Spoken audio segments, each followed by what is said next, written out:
In a small village, a man struggled to motivate his son. While the neighbors hauled heavy loads and worked from sunrise to sunset, the boy spent his days doing nothing. The apathy drove the father to design a specific test. Scolding the boy hadn't worked. Neither had punishment. Instead, the father planned to teach his son how the world assigns value to objects, and eventually to life itself. He called the boy inside and pointed toward a cupboard. He told his son to open it, reach into the back, and bring him the old pocket watch resting inside. When the son placed the watch in his hand, the father gave him a task. He told the boy to take this watch to the market and ask as many people as possible to give him an exact price for it. The boy wandered from stall to stall, holding the watch up for inspection. The answers varied. A baker offered 500 rupees. A tailor offered 800. A wealthy trader offered 1,000. The boy returned home and laid out the numbers for his father. He believed he had finished the lesson, that an object's worth depends on who is doing the buying. The father dismissed the numbers and told the boy to put the watch away. Pricing the metal and glass was the setup for a second, hidden test that would begin the following morning. At sunrise, the father handed the watch back to his son with a new instruction. He told the boy to return to the market, but this time he was to ask for the price of the time kept inside the watch. The boy hesitated. The request defied economic logic. You can sell a watch, but you cannot sell an hour.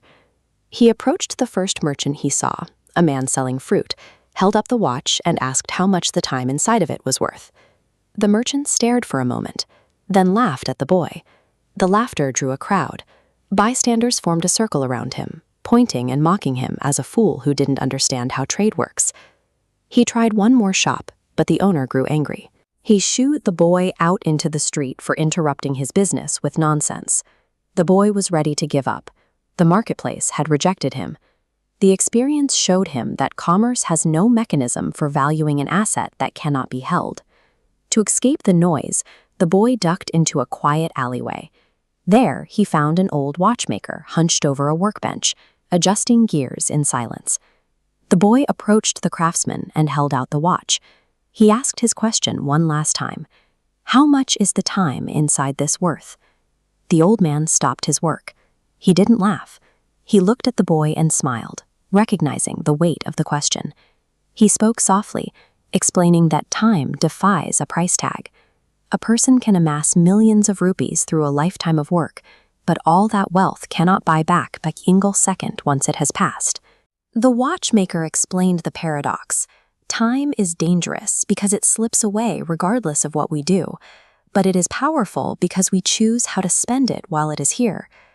The boy looked down at the watch in his hand, hearing the steady, mechanical rhythm of the gears. Those ticks didn't just measure the day, they represented portions of his life that were now irrecoverable. The lethargy he had carried for years began to feel less like a choice and more like a loss. He returned home and began working with a focus his father had never seen. He stopped wandering the village and started using his hours with intent. This transformation leads to a concept that governs every human life, the universal daily constraint.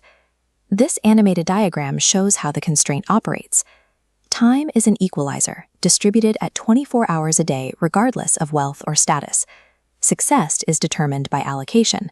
The results change based on how those segments are filled. One side is scattered, the other concentrated.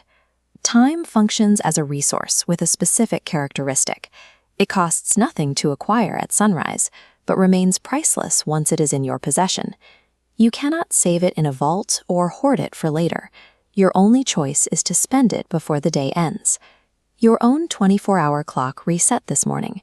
The seconds are moving, leaving you to decide how to invest the hours you have left.